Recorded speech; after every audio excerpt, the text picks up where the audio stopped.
कि जनाब हमारी मदद करें। अच्छा, अब ये चीज़ इमरान खान को समझनी चाहिए कि पायन पब्लिक में बैठ के अमेरिका को गालियाँ देना और प्राइवेट में अब ये कहना, आज इमरान खान साहब की स्टेटमेंट ये थी कि हम आईएमएफ के साथ हर जो मुआहदा पूरा करेंगे। जब हुकूमत से जा रहे थे सारे मुआहदे तोड़ के चले गए और नई हुकूमत के लिए मसाइल पैदा करके चले गए। कितनी अनफॉर्चुनेट बात है। और अभी पहले ही कह रहे हैं कि मैं आऊँगा तो मैं आप देखिए मैं करके जाऊँगा। ये लोग समझने समझने से ये समझ नहीं आ रही कि ये लोग पाकिस्तान के साथ मजाक क्यों करते हैं। हम क्लियर ना हुए, हमने ध्यान ना दिया और हमने इन चीज़ों को ना देखा। आप देखें जी कि पाकिस्तान का जो रुपया है उसकी तो आने टेंड होता जा रहा है। ठीक है जी। और ये जो फॉरेन एक्सचेंज रिजर्व है, जैसे ये कहा जा रहा है कि वो बहुत नीचे जा रहे हैं। जैसे कहते हैं ना, अब दुनिया थक गई है पाकिस्तान को पैसे दे दे के। जय हिंद दोस्तों। कंगाल हो चुके पाकिस्तान के प्रधानमंत्री शहबाज शरीफ को अब आईएमएफ से बड़ा झटका लगा है। आईएमएफ ने पाकिस्तान को कर्ज देने से इनकार कर दिया है। इससे पहले आईएमएफ ने पाकिस्तान से बजट के संबंध में पूरी जानकारी मांगी थी। पाकिस्तान को 10 अरब डॉलर के विदेशी ऋण की तत्काल जरूरत है। आईएमएफ के इस कदम से वहां के सरकारी कर्मचारियों को वेतन की लाले पड़ सकते हैं। मीडिया रिपोर्ट्स के मुताबिक शहबाज शरीफ सरकार ने सरकारी कर्मचारियों के वेतन में 10% कटौती की योजना बनाने के निर्देश दिए हैं। वही शहबाज शरीफ कठिन फैसले लेने से बच रहे हैं ताकि उन्हें चुनाव में मतदाताओं के गुस्से का शिकार न होने पड़े। कहा यह भी जा रहा है कि पाकिस्तानी सेना के बजट में भी कटौती की मांग की गई है। तो वो फिर ऐसे ही होना है। इस्लामिक डेवलपमेंट जो बैंक है, उन्होंने भी पाकिस्तान के साथ जोक किया है, मजाक किया है। और उन्होंने जो रिसेंटली जो जनीवा में कॉन्फ्रेंस हुई और वहाँ पे बताया गया कि पाकिस्तान को 4.2 बिलियन डॉलर जो है वो जनीवा कॉन्फ्रेंस में इस्लामिक डेवलपमेंट बैंक देगा। असल में वो जो 4.2 बिलियन डॉलर है उसमें से 3.6 बिलियन डॉलर जो है वो ऑलरेडी पाकिस्तान को ऑयल फाइनेंसिंग की मदद में दे चुके हैं। और सिर्फ जो नया पैसा वो हमें देंगे दैट इज 600 मिलियन डॉलर। अच्छा, जब वहाँ पे प्लेजेस हुए तो वो पता चला जी वो दिन 10.5 अरब डॉलर आ रहा है। अच्छा, उस 10 अरब, अब देखें ये तो कोई चीज़ ना हुई टेक्निकली। तो जिसे कहते हैं ना, सारी मुस्लिम दुनिया तंग बैठी हुई है पाकिस्तान की इन हरकतों से और लीडरशिप के इन हरकतों से, जो ये कहते रहते हैं कि पायन जिते जाने ने मंगल लाग में। अब एक तरफ तो ये चीज़ है, दूसरी तरफ पाकिस्तान ने आज अमेरिका से कह दिया जनाब कि हमारी मदद फरमाएं और आईएमएफ प्रोग्राम को फैसिलिटेट करें, जो सॉफ्ट जो जो लोन है हमें दें। फ्लड्स की सिचुएशन हो गई, ये हो गई, वो हो गई। अब पाकिस्तान के पास मेरा ख्याल है 3 बिलियन डॉलर रह गए हैं स्टेट बैंक के पास।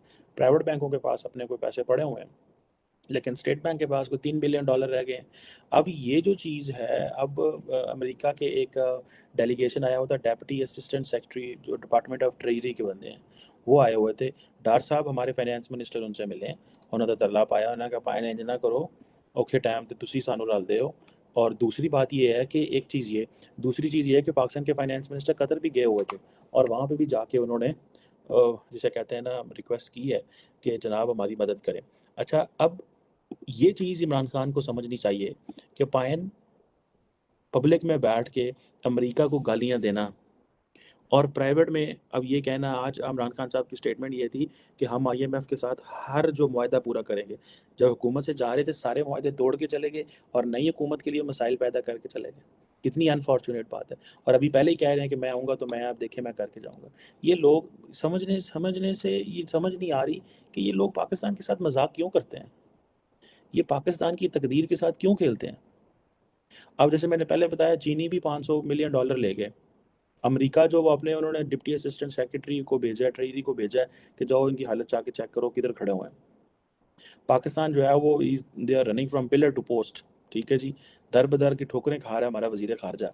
और जो सबसे बड़ी डेवलपमेंट आज की जो हुई है वो ये है कि जो हमने अमरीका हमारी लीडरशिप थी आकड़ दी थी आईएमएफ के सामने। भाई वंस फॉर ऑल जो कदम उठाने हैं वो कदम उठाएं। पिछला फाइनेंस मिनिस्टर भी कदम उठा के गया, उसने बेल्ट टाइटनिंग की, उसने कहा लोगों के ऊपर टैक्स लगाएं, नहीं लगाए। उसने कहा जो एक्सचेंज रेट है उसको मेंटेन करें मार्केट के हिसाब से, नहीं किया। अब आज हमने अपने एक्सचेंज रेट को मार्केट के हिसाब से लेके गए हैं। तो इंटर बैंक सुना है, मार्केट इंटर बैंक में जो डॉलर जो है वो 241 तक पहुंच गया। ठीक है जी। और अब ये अगर 241 तक जाता है तो ये एक अच्छी चीज़ है। इसको तो मेरा ख्याल है कि 245 250 260 तक इसने जाना है। तो ये हो सकता है 270 तक भी चला जाए, जहाँ पे जाके डॉलर खड़ा हो जाए। तो ये चीज़ें हैं, मैं समझता हूँ कि ये अगर हम इस चीज़ को हम क्लियर ना हुए, हमने ध्यान ना दिया और हमने इन चीज़ों को ना देखा। आप देखें कि पाकिस्तान का जो रुपया है उसकी तो आने टेंड होता जा रहा है। ठीक है जी। और ये जो फॉरेन एक्सचेंज रिजर्व है, जैसे ये कहा जा रहा है कि वो बहुत नीचे जा रहे हैं, जैसे एक $3 बिलियन के करीब है। सो ये जो चीज़ है कि एक तरफ हुकूमत जो है अवाम तक प्रेशराइज नहीं कर रही उसको। हुकूमत कह रही है कि अगर हमने अवाम को प्रेशर डाला, टैक्सेस लगा दिए, महंगाई हो गई, मिनी बजट आ गया, तो हमारा पॉलिटिकल कैपिटल चला जाएगा। मींस कि हम तो इलेक्शन नहीं लड़ सकेंगे। इस इलेक्शन में हुकूमत कैसे जीतेगी? तो कोई भी सियासी जमात जो होती है, उसके लिए इंपॉर्टेंट चीज़ होता है इलेक्शन। अब इमरान खान साहब जो है वो बाहर बैठ के उसने पॉलिटिकल स्टेबिलिटी भी क्रिएट कर दी। आईएमएफ के साथ डील भी कोई नहीं की। जाते जाते जो है वो जो तेल का जो है वो कीमतें कम करके चले गए, सब्सिडीज दी। अब वो सारी, अब मेरे जैसे बंदा जिसको फाइनेंस की एबीसी भी नहीं पता, वो भी समझ गया कि यार प्रॉब्लम जो है वो किधर खड़ी हुई है। लेकिन अनफॉर्चुनेटली हम क्या कर रहे हैं, हम इंतज़ार करते रहते हैं। We keep waiting for the time. हम उस वक़्त तक का इंतज़ार करते रहते हैं कि कब जाके हमारी जो है वो हम जो है वो बेहतरी कोई ऐसा कोई टाइम आए। चाइनीज़ अपने पैसे ले गए, अमेरिकन को हम तरले कर रहे हैं। और ये बंदा पूछे इमरान खान साहब से, बताओ ना कि भाई जब तुम उधर खड़े होकर तड़ियाँ लगाते थे अमेरिका को, तब की कहानी सुनाओ। लेकिन वो नहीं सुनाएंगे। सो ये चीज़ें मैं समझता हूँ कि ये कुछ चीज़ें ऐसी हैं जिनके ऊपर एक नेशनल कंसेंसस चाहिए। अगर हुकूमत पाकिस्तान ने यही फ़ैसला कर लिया है कि हमने 4.8 ट्रिलियन जो है वो जो है वो 4.8 ट्रिलियन का हमने डेट्स देने हैं। ठीक है। ऊपर कोई 1500 अरब जो है वो डिफेंस पे लग जाता है। तो पीछे तो आपके पास, तो इस दफ़ा जो पाकिस्तान की हालत होनी है, उसमें जो पाकिस्तान ने पैसा इकट्ठा करना है, उस पैसे से हमारा डेट्स एंड डिफेंस भी पूरा नहीं होना। So this is a moment, लोगों के ऊपर जो है वो बोझ डालें, अमीरों के ऊपर बोझ डालें, जिनके पास ज़्यादा पैसे हैं उनके ऊपर जो है वो बोझ डालें। ऑस्टेरिटी जो है वो शुरू करें। ऑस्टेरिटी अगर हमने ना शुरू की, things will not be the way we are looking for. चीज़ें ऐसे नहीं चलेंगी अगर ऑस्टेरिटी ना की। और कर्जे जो लेना है, इसको लिंक कर दें हमेशा हमेशा के लिए पार्लियामेंट की अप्रूवल से, not with the cabinets approval. ये जो पार्लियामेंट है, जैसे मैंने पहले आपको बताया था कि जो इमरान खान साहब जो हैं वो जाते जाते कोई मेरा ख्याल है कि इतना को लोन ले गए, इतना को लोन ले गए कि उन्होंने कहा कि इंशाल्लाह जो है ना ये उतारते रहेंगे। पीपल्स पार्टी अपने दौर में सुना है को 15 ट्रिलियन का लोन लेके चली गई थी। ठीक है जी। इसी तरह पीएमएलएन भी को 25 ट्रिलियन का लोन चलेगी, इमरान खान साहब भी को 60 ट्रिलियन का लोन लेके चले गए। तो मतलब ये निज़ाम इस तरह नहीं चल सकता जब तक वंस फॉर ऑल आपने ये सारी की सारी जो है वो प्लानिंग ना की, लॉन्ग टर्म प्लानिंग ना की। और अमेरिका के तरले करना, कतर के तरले करना, इससे चीज़ें नहीं चलेंगी। ये आपको घर में बैठ के वंस फॉर ऑल इसको प्लान करना पड़ेगा।